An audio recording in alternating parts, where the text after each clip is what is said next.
오늘 우리가 읽으신 본문은 여러분들이 잘 아시는 우리 예수님이 자신의 고향에서 배척당하시고 환대받지 못하고 인정받지 못하는 내용입니다.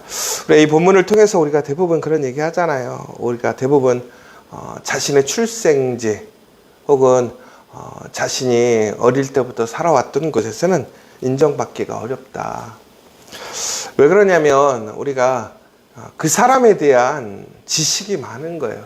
그러니까 정보가 많다 보니까 이걸 다시 얘기하자면 그 사람에 대한 선입견이 있는 것입니다. 우리가 저 사람은 누구네 집에 자식이고 또 어떻게 살아왔고 더 나아가서는 그 사람의 됨됨이를 안단 말이에요. 그러다 보니까 우리가 오랫동안 그 사람을 알게 되었을 때는 그 사람이 오늘의 어떠한 모습이냐기보다는 그 사람의 과거의 모습에 더 집중할 때가 있습니다. 그런데 부단 예수님뿐만이 아니었죠. 누가 있었냐면 바울도 그랬습니다. 바울도 회심한 이후에 사람들에게 나타났을 때 사람들이 바울을 믿지 않았잖아요. 의심했잖아요. 그래서 바울이 예루살렘 공동체에 들어가는데도 불구하고 한 3년의 시간이 걸렸단 말이에요. 수많은 사람들이 바울을 통해서 회심하게 되고 예수님을 고백하게 되고 그에게 많은 제자들이 생겼어요. 그럼에도 불구하고 과거에 바울을 만났던 사람들, 그를 통해서 어려움을 당했던 사람들은 바울을 믿지 못했던 것이지요. 왜? 그 과거의 바울의 모습이 아직도 선명하기 때문에 그래요. 오늘도 마찬가지예요.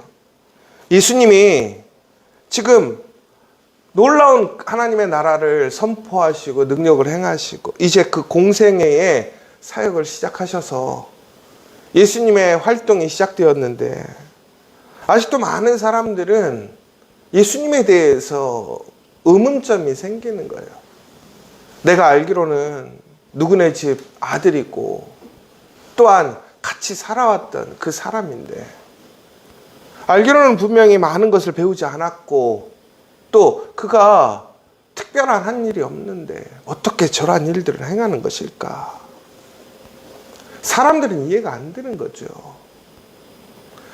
많은 사람들이 그래요. 우리가 예수를 믿고 변화되어도 사람들은 우리를 잘 이해하지 못하고 믿지 못할 때가 많아요. 특별히 우리가 하나님의 부르심에 순종해서 하나님의 일에 참여해도 하나님께서 우리를 이해하고 인정해 주는 사람은 그렇게 많지 않아요. 여러분 세상에서 그런 얘기 하잖아요.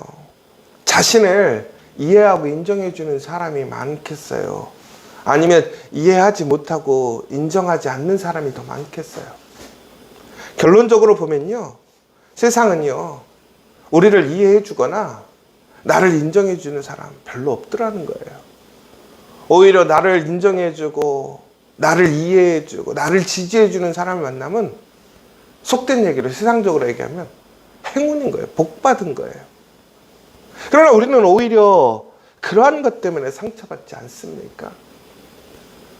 오늘 여러분 이 본문의 내용을 보면요. 오늘 뭐라고 되어 있냐면 오늘 예수님께서 복음을 선포하시고 회당에서 그들에게 가르치심을 행하신 거예요. 그런데 그 가르침이 너무 놀라운 거지요.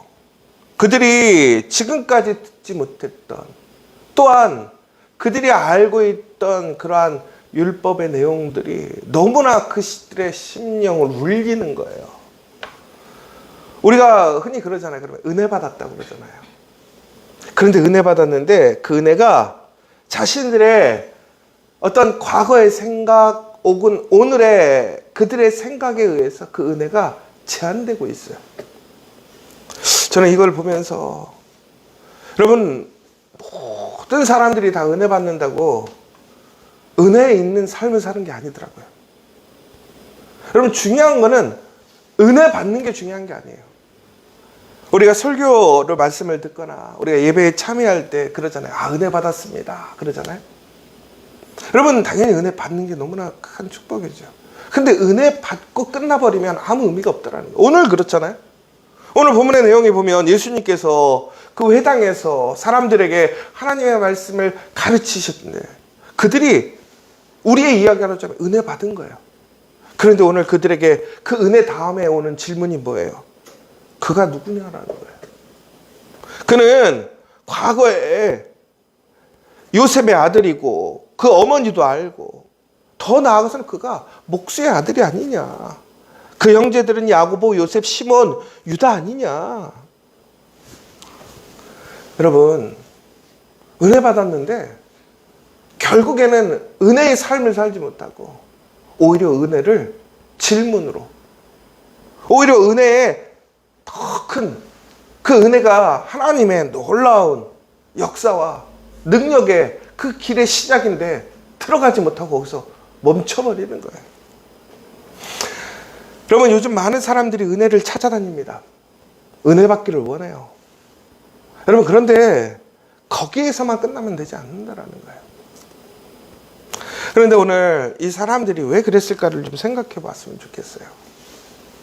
여러분, 분명히 과거의 그러한 지식들이 그들의 삶의 중심이 되는 것도 있어요. 그러나 또 한편으로는 그 사실을 인정하고 싶지 않은 거예요.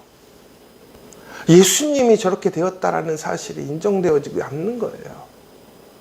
더 나아가서는 그들 앞에서는 여러 가지의 복합적인 마음들이 있을 거예요. 많은 지식을 갖고 있는 사람들은 시기함도 있고 질투함도 있을 것이고요. 어찌 보면 이해되지 못하는, 이해함이 없는 사람들도 있을 거예요. 제가 이 본문을 읽으면서 저도 그렇고 우리 교회도 그렇고 참 인정받지 못하고 살아왔던 시간들이 있어요. 지금도 아직도 우리 교회나 혹은 제가 살아온 사역의 일들을 단순히 그냥 폄하하거나 이해하지 못하거나 인정하지 않는 사람들도 많이 있어요. 그런데 그때는 참 마음이 섭섭하고 답답하더라고요. 그리고 나 스스로에게도 많은 질문이 생겼었어요. 그리고 그거에 대한 컴플렉스나 혹은 그것을 인간의 힘으로 극복해 보자고 하는 그러한 의지적인 생각들도 있었어요. 여러분, 그런데 그것을 우리가 우리 힘으로 이해시킨다고 이해가 될까요? 안 돼요. 오늘 전국에는 뭐라고 되어 있냐면 예수를 배척한지라. 은혜 받았는데도 이해 안 되니까, 믿지 않으니까 예수님 배척하는 거예요. 그런데 이 결과가 어떻게 됐냐면 예수께서 그들에게 말씀하시되 선지자가 자기 고향과 자기 집 외에서는 존경을 받지 않음이 없느니라. 내가 다른 곳에서는 다 인정받고 존경받는데 오늘 내가 고향에서는 인정받지 못하더라. 여러분, 예수님도 인정받지 못했어요. 그런데 내가 인정받지 못한다고, 내 생각 혹은 내 뜻이 이해되지 못한다고 실망하거나 포기하고 좌절하지 마세요. 여러분, 우리가 하나님의 부르심의 길에 들어섰고 그 일을 해야 하는 일이라면 여러분 담대하게 말씀을 선포하시고 그 은혜 받은 대로 살기 원합니다. 그러면 하나님께서는 반드시 그 은혜 받은 사람이 그 은혜 받은 대로 살아가고 믿게 될 때에 우리가 어제 보았던 말씀처럼 100배, 60배, 30배의 열매를 그 사람에게 주는 거예요.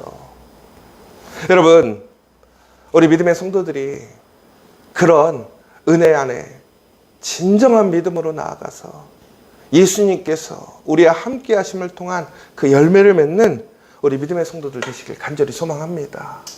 그런데 오늘 여기서 보세요. 그리고 나서 뭐라고 되어 있냐면 그들이 믿지 않음으로 말미암아 거기서 많은 능력을 행하지 아니하시니라. 결국은 무슨 얘기냐면 은혜 받고 믿음으로 살지 않으면 뭐라고 되어 있는 거야? 능력을 얻지 못하는 거예요. 예수님은 능력을 행하지 않았다라는 거예요. 그럼 여러분, 여기서 아주 중요한 포인트는 뭐냐면 예수님께서 능력을 행하시고, 다시 얘기하자면 예수님의 능력 있는 삶을 우리가 우리의 삶 속에서 체험하고 살기를 원한다면, 경험하고 살기를 원한다면 어떻게 해야 되는 거예요? 믿으면 된다는 거예요. 결국에는 그 시대가 예수님의 능력이 적느냐 많느냐는 예수님께서 그 시대에 혹은 그 사람에게, 그 가정에, 그 교회에 얼마나 많은 은혜를 주시느냐의 문제가 아니라 예수님을 얼마나 믿느냐의 문제라는 거예요. 여러분, 여기서 우리 교회도 마찬가지인 거예요. 우리 교회가 얼마나 예수님을 믿느냐. 여러분, 그 믿음대로 능력이 달라짐을 기억하시기 바랍니다. 정말 우리가 우리의 삶 가운데 우리의 가정과 일터가 바뀌기를 원하고, 우리 교회가 하나님의 능력이 있는 교회가 되기를 원한다면 우리는 믿어야 해요. 그리고 하나님께서 주셨던 놀라운 은혜를 감정적인 은혜, 지식적인 은혜에 머무르는 것이 아니라 그 은혜를 우리의 삶으로 변화시켜야 된다는 거예요. 믿음으로 가져가야 한다는 거예요. 그게 진짜 은혜 있는 삶이라는 거예요. 그런데 여기서 더 놀라운 것이 하나 있어요. 결론적으로 얘기하자면 결국에는 예수님을 배척해가지고 그들은 은혜를 못 받았다. 그래서 우리가 이렇게 생각할 수 있잖아요. 우리가 하나님의 은혜를 행하고 하나님의 놀라운 사랑과 은혜로 우리가 누군가에게 그 선한 일들을 행하고 기회를 나누고 할 때 받지 않으면 우리가 속된 얘기로 그래요. 네가 손해지 내가 손해냐. 근데 여러분, 오늘은 그런 얘기를 하는 게 아니에요. 오늘 본문의 내용들이 결론은 예수님 잘 안 믿는 놈들은 하나님의 은혜, 예수님의 은혜 많이 못 받아. 이런 얘기를 하려는 게 아니라, 여러분 여기에서 중요한 포인트가 이건 것 같아요. 뭐냐면 믿지 않음으로 말미암아 거기서 많은 능력을 행하지 아니하시니라라고 하는 얘기는 결국은 뭐냐면, 우리의 예수님의 능력은 믿음 가운데 일어나는데 그 가운데서도 그럼에도 불구하고 뭐 하는 사람이 있었더라는 거예요? 믿는 사람은 있었더라는 거예요. 오늘 예수님의 말씀 가운데서, 오늘 예수님이 그곳에서 가르쳤을 때 그들은 자신들의 어떠한 선입견, 어떤 이해되지 못함, 혹은 자신들의 어떠한 마음의 여러 가지 역동으로 인해서 인정하고 싶지 않고 질투와 시기, 이런 모든 것들로 인해서 예수님을 인정하지 않은 사람들이 많았어요. 대부분의 사람들이 인정하지 않았어요.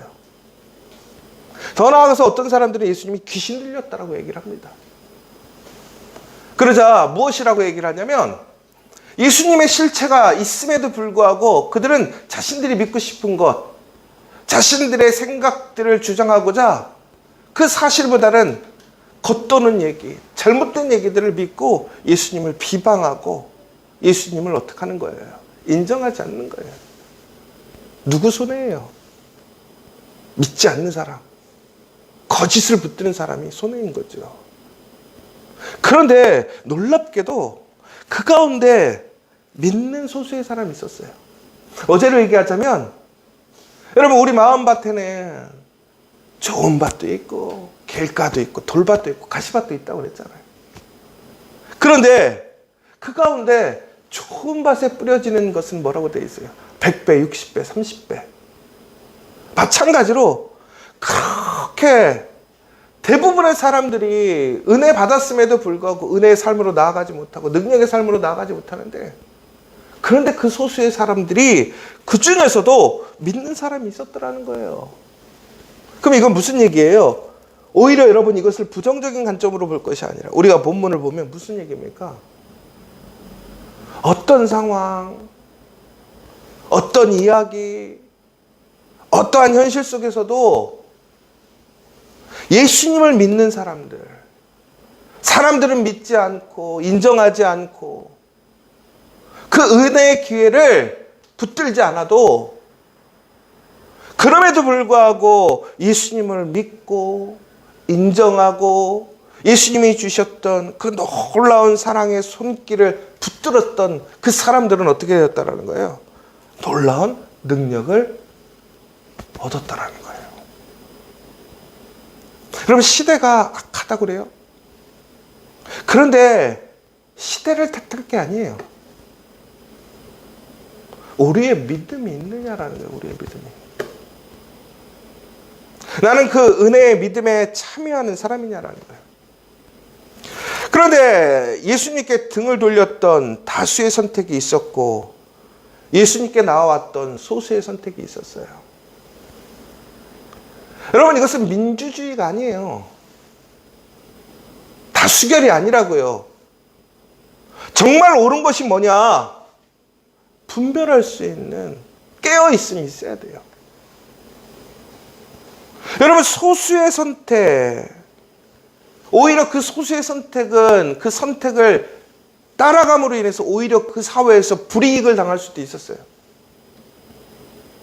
대부분의 많은 사람들이 인정하지 않기 때문에 그것을 인정해주면 이단이라고 얘기하기도 하고 혹은 귀신 들렸다고 얘기도 하고 너는 좀 이상한 놈이라고 얘기할 수도 있어요.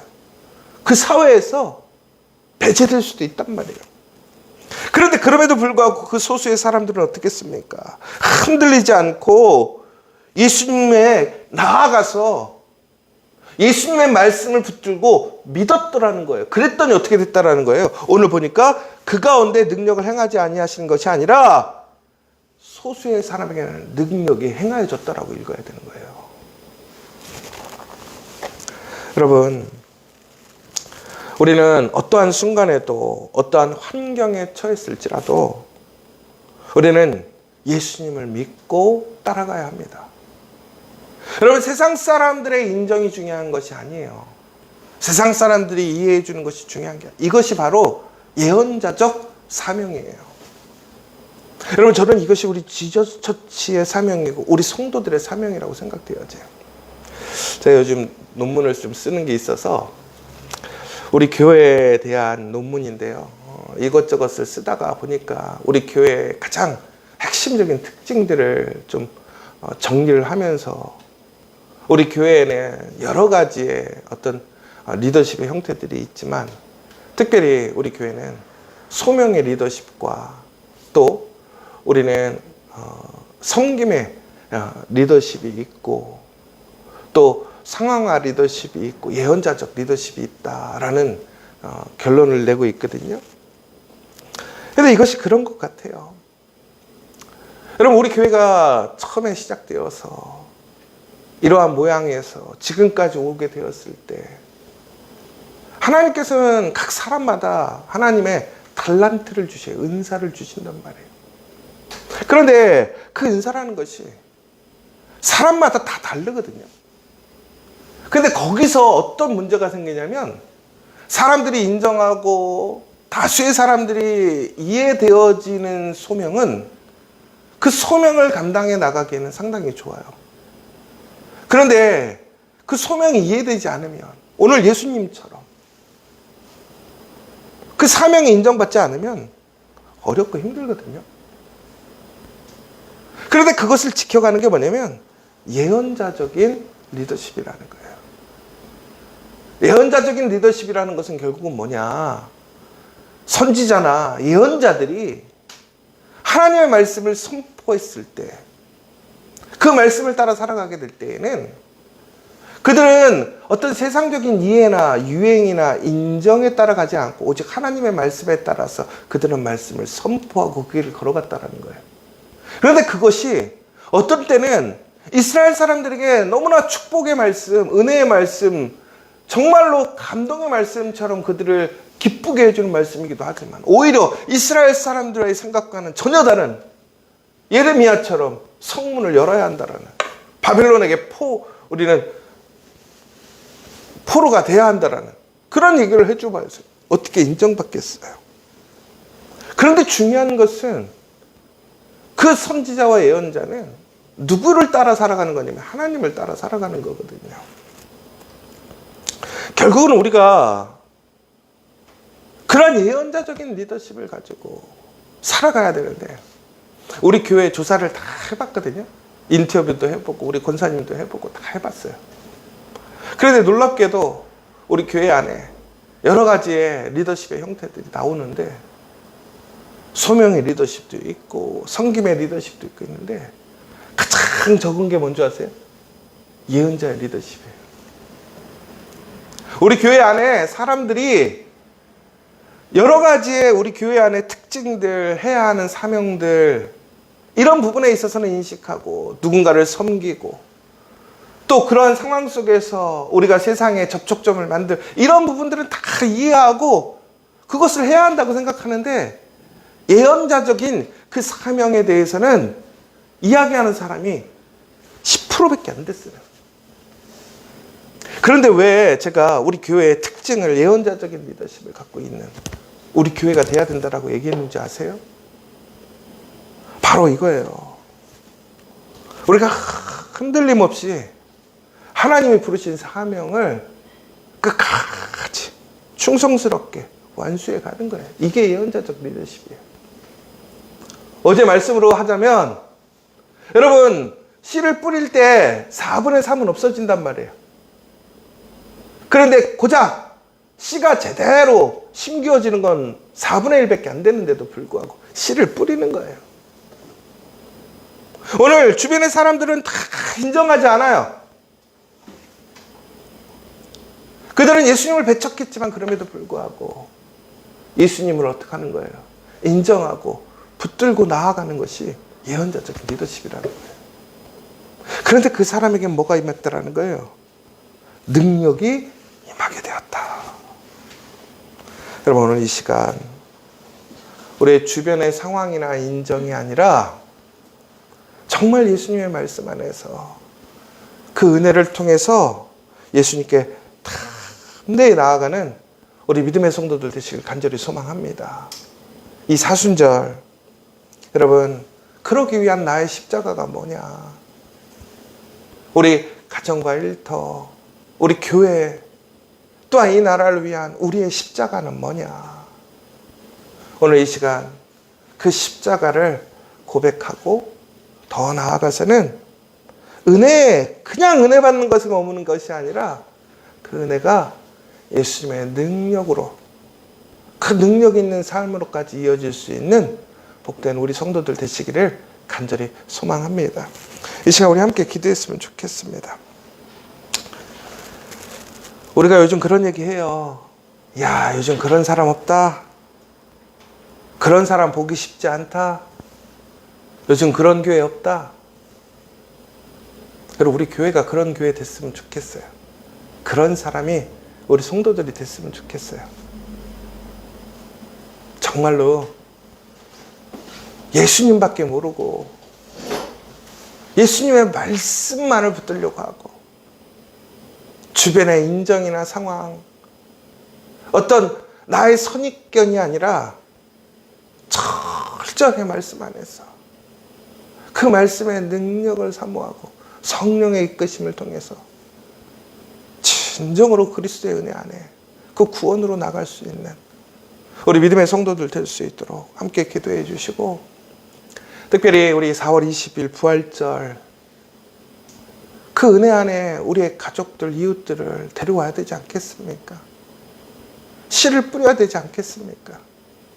더 나아가서 씨를 뿌렸는데 돌밭 때문에 혹은 가시덤불 때문에 그렇게 지금 뿌리를 내리지 못하고 줄기를 키우지 못하고 있는 우리 성도들이 있다면, 내가 농부라면 어떻게 해야 되겠습니까?